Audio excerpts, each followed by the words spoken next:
Olá, meus amigos, bem-vindos mais uma vez aqui à nossa série Mundo em Debate. Hoje estamos aqui para falar sobre uma matéria publicada aí no dia 22 de setembro, que eu também publiquei no nosso Facebook, sobre o trigo, né? O trigo, será que vai ser a nova soja brasileira?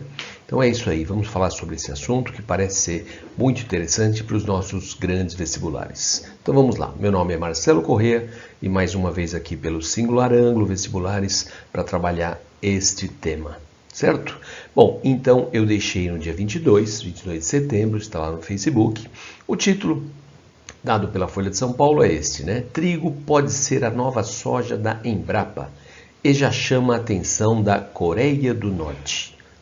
E a matéria diz que além da região tradicional, né, que é o sul do Brasil, hoje a nossa maior produção está no Paraná, seguido pelo Rio Grande do Sul. E que agora essa nova soja desenvolvida pela Embrapa, ela já está no Planalto Central, né, já está no Cerrado, já está chegando na Bahia, já está no Ceará. Então vamos lá, vamos trabalhar esse tema que eu retirei da coluna, uma coluna chamada Vai e Vem das Commodities. Ela é assinada pelo jornalista Mauro Zafalon, né, que tem uma formação sólida, que trabalha com esse assunto, né, commodities em geral, há muito tempo. Então vamos lá. Embrapa, o que é a Embrapa? Embrapa é a nossa estatal, né? A nossa empresa brasileira de pesquisas agropecuárias. A Embrapa foi criada em 72, né? Lá no governo do Emílio Garrastazu Médici. E qual que é a lógica? A lógica de ter criado essa empresa? Bom, como nós já vimos em outras aulas, em conversas nossas aí, a década de 60, do século 20, é a década da chamada Revolução Verde. Né? Claro que existem outras interpretações de que já aconteceu uma Revolução Verde lá na Revolução Industrial, ou mais para trás ainda, lá no Paleolítico, mas isso, né, é um resgate histórico que parece ser desnecessário. Quando falamos em tecnologia voltada para a agropecuária, voltada para o campo, né, a grosso modo aí o que nós temos, né, em grande parte, está associado à década de 60. Né? Os fertilizantes, maquinário, sementes híbridas, corretivos de solo e etc. Então a década de 60 foi de fato uma revolução para as atividades rurais. E o Brasil não poderia ficar atrás, né, nesse processo, e então criou a própria empresa para desenvolver a sua tecnologia. E, de fato, a Embrapa é uma empresa muito respeitada internacionalmente. E graças à Embrapa nós temos hoje, por exemplo, a produção de azeitona. Azeitona que para a produção de azeite já está alcançando aí uma qualidade bem elevada. Nós temos praticamente a produção de frutas no Brasil inteiro e o ano inteiro.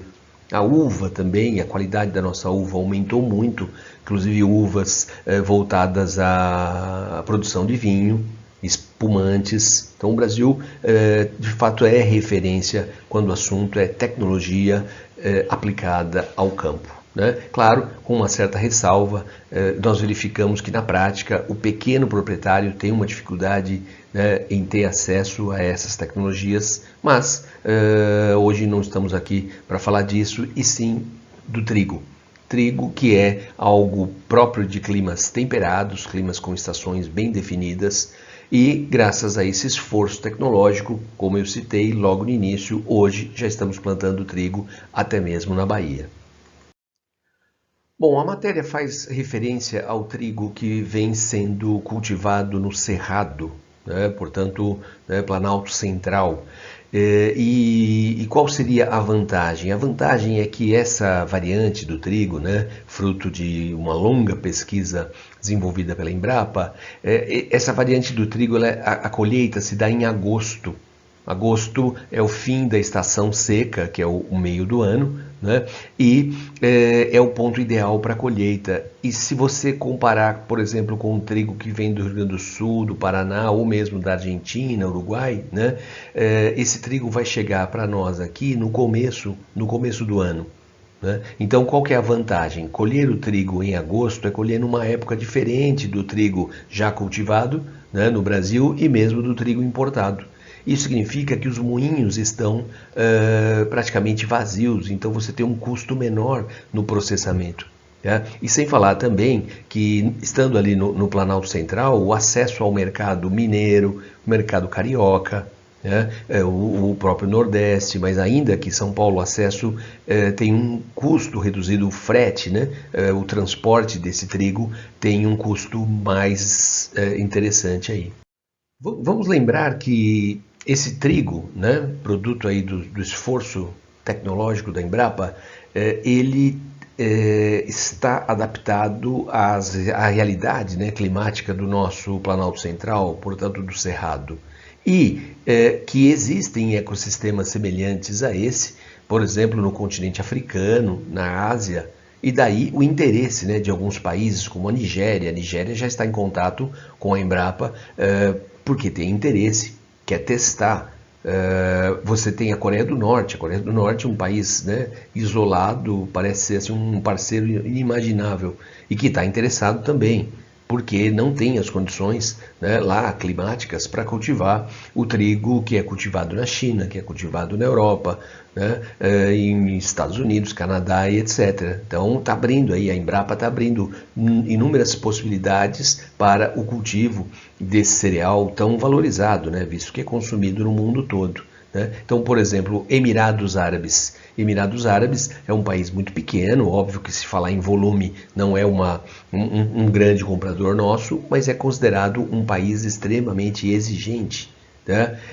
E eles já estão comprando o nosso novo trigo, né? Esse trigo cultivado no Planalto Central, como eu disse. Tá? Então, acho que isso é importante entender que sem o esforço tecnológico, esses quase 50 anos, nós não teríamos chegado onde chegamos. Ou a Embrapa, uma empresa que internamente nem é tão conhecida, mas pode ter certeza, mundo afora, quem é da área sabe a competência da empresa. Uma sugestão minha, acessem o site da Embrapa. Tá? Você tem inclusive um vídeo institucional que é lançado semanalmente, é um vídeo de 4, 5 minutos, tá? Extremamente didático. Vamos dar uma olhada aqui, ó, no portal da Embrapa, o que eles falam sobre transgênicos. Lembrando que a Embrapa já desenvolveu inúmeras sementes, né? Inúmeros organismos geneticamente modificados. Mas olha aqui, o didatismo aqui da Embrapa. Transgênico é sinônimo para a expressão organismos geneticamente modificados. É um organismo que recebeu um gene de outro organismo doador. Essa alteração no seu DNA permite que mostre uma característica que não tinha antes.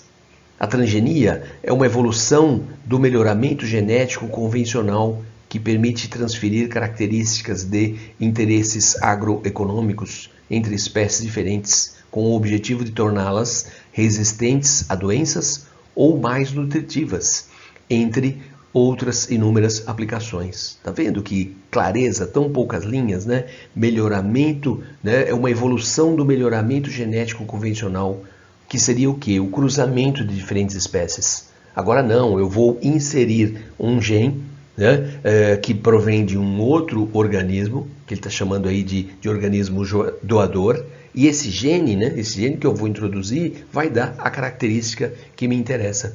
É o aumento da produtividade, adaptação a um clima até o qual não era possível, a maior resistência a um inseto, a um fungo ou algo parecido.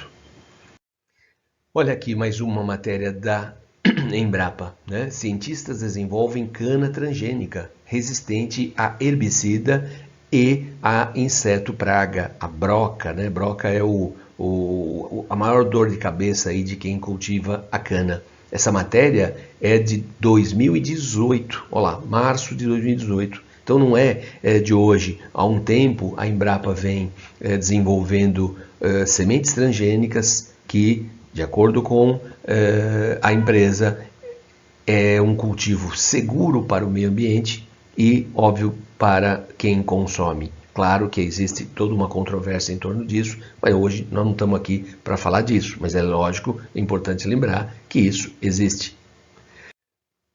Depois, a transgenia do trigo, né?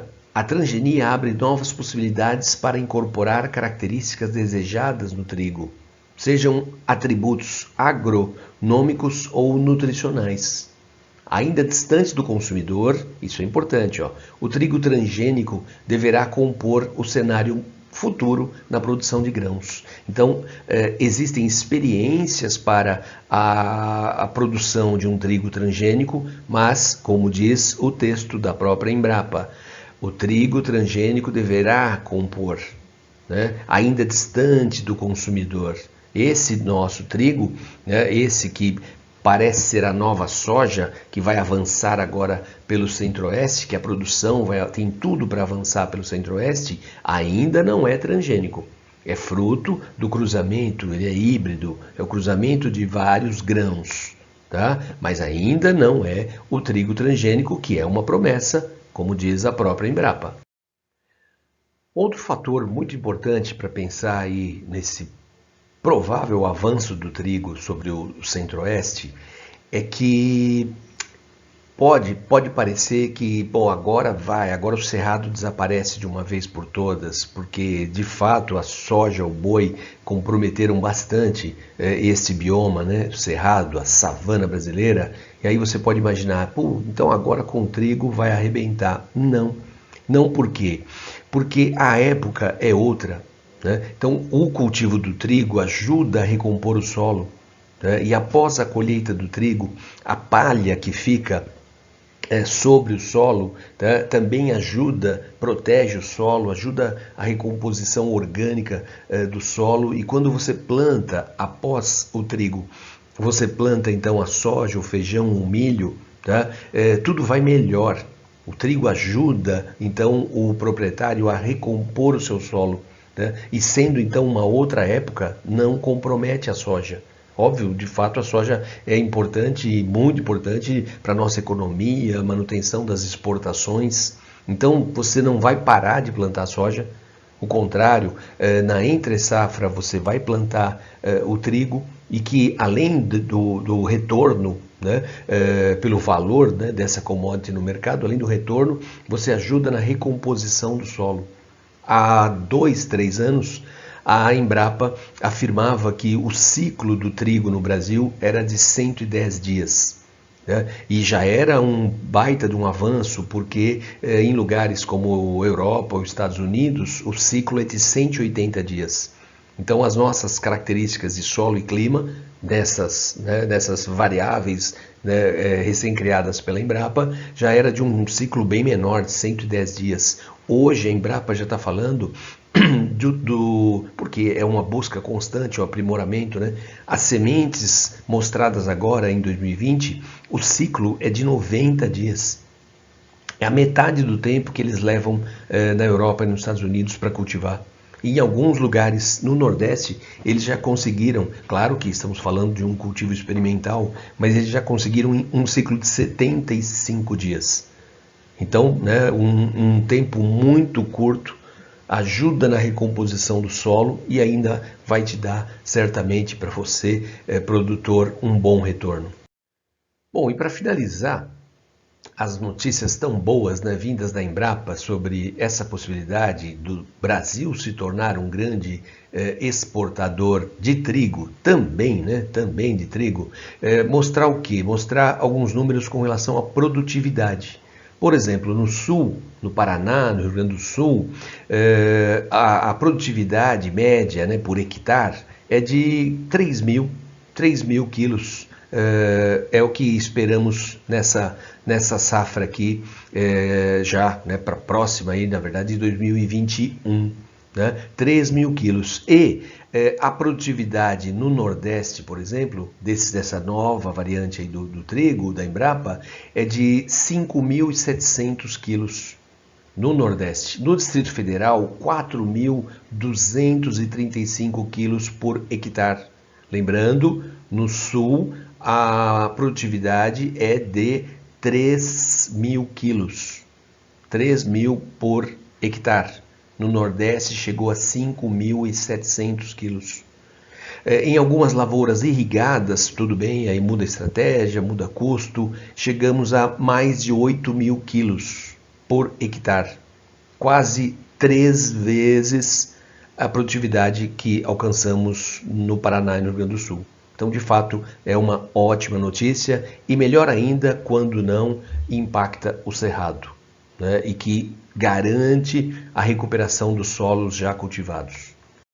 Então, finalizando, é isso, é lembrar que temos que ter muito orgulho da Embrapa, uma outra área que ela está investindo bastante e que o mundo tem interesse é a chamada agricultura de baixa emissão de carbono, né? Porque sabemos que a agropecuária é sim grande emissor de gases do efeito estufa, né? Mas tem todo um esforço da Embrapa e reconhecido internacionalmente. Isso eu acho que a gente não pode deixar passar, não é? Bom, então é isso. Logo, logo, num próximo encontro, teremos aí um outro tema. E fiquem à vontade através do Facebook, enviem aí dúvidas, sugestões de temas para as nossas conversas. Até mais, tchau, tchau.